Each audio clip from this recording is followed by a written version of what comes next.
Today we'll be stepping back in time to the 1940s during World War II and visiting a military fortification that was built as part of the harbor defenses for Portland, Maine. It also contained one of the largest gun batteries in America. Welcome to Peaks Island.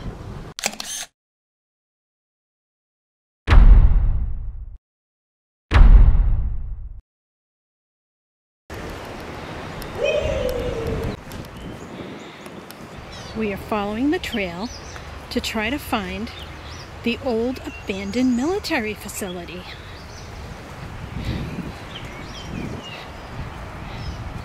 Hi, hon. You found it! Today's adventure brings us to Peaks Island Military Reservation. Battery Steele standing behind us. As we stroll down this path, you might be wondering, why is this here? Well, when the U.S. entered World War II, the Peaks Island Military Reservation was expanded to 198 acres and upgraded. And one of the upgrades was one of the largest gun batteries in the country with two 16-inch guns. Also, they could protect the U.S. Navy destroyers in the Atlantic, along with the anchorage of the Atlantic Fleet that was bringing supplies to Britain and Russia. There we give you the star of the day, Battery Steele, named after Major General Harry L. Steele. Now, this is where one of the 16-inch guns was located. The battery is designed to have one gun on each end of the battery. Hey, sort of like a positive and a negative, no? When we say 16 inches, we're talking diameter. These guns were 60 feet long. Yeah, and they were able to fire a 2,000-pound projectile up to 26 miles away, hon. Can you believe that? Unbelievable. Now, the battery is made of reinforced concrete, and then they covered it with earth, rocks, trees, and bushes to camouflage it. And I gotta say, it's holding up pretty good considering it was abandoned in 1948. We are now walking on top of the battery, and you can see all the trees and bushes. Hey, are we sure this is really reinforced? This is the view from the top of the battery. Check out the ocean view. Hey, can you picture an enemy ship out there getting hit with a 2,000-pound projectile? And here's the view you would probably see from the ocean. Can you see the battery? I have no clue where the battery is. This is a view from the other side of the battery across from the gun area. Yeah, and you can see that Graffiti University has a campus that's been opened up here. And I mean, don't get me wrong, some of it's nice, but, well, some of it's just garbage. That door right there, it leads to a small storage room. Let's go check it out. This is the storage room. And there's another identical storage room at the exact same location at the other end of the battery. Now, even though you can see the other end down along this corridor, we still recommend that you bring flashlights. Because there are even more rooms to explore and another level to go down into. Which is obviously where they keep the clowns, huh? It might be down there. When this was operating, it took 190 men to man the battery. Then come the end of the war, it was worth $2.3 million. And they sold it for $40,000. Talk about a great return on your money, huh? This first room we are coming to, according to our research, was the enlisted latrine, or bathroom for our non-military viewers. Our research also showed that this room was supposedly protected from poisonous gases. Now that's just funny on a whole nother level, huh?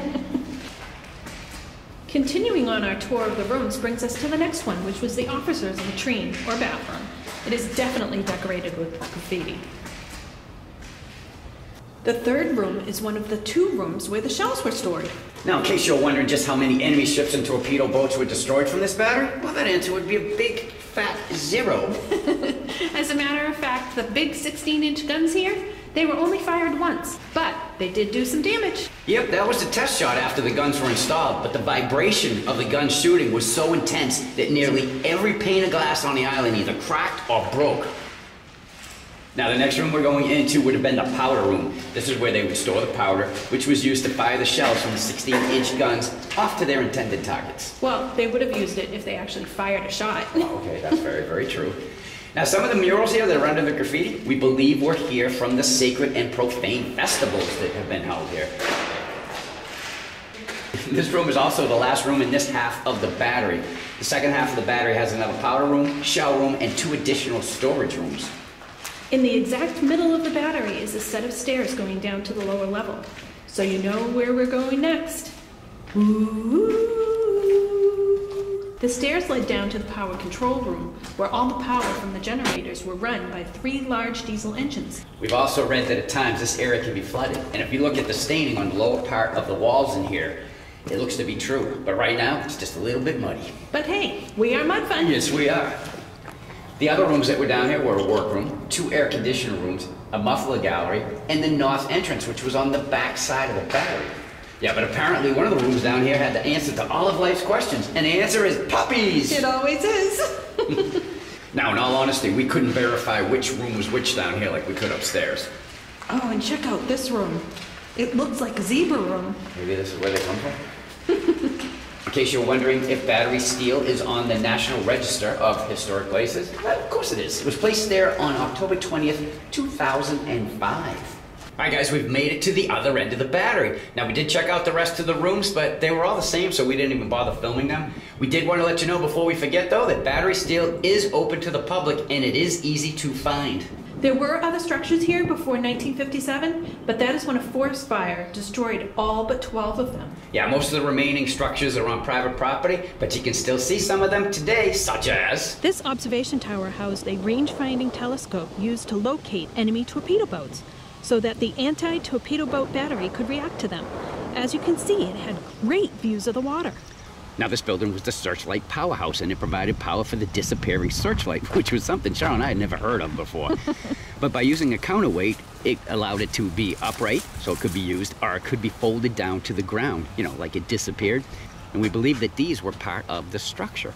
And this was an observation station built in 1920 with large telescopes that would have been mounted to these round columns. But it was used as a command post during World War II. This was one of 2 5-story concrete observation towers that were built during World War II.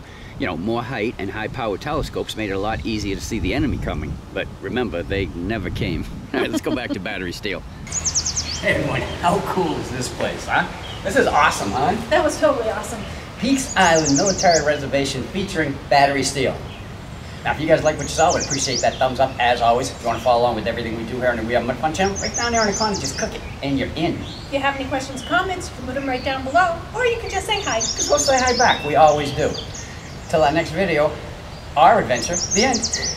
Bye.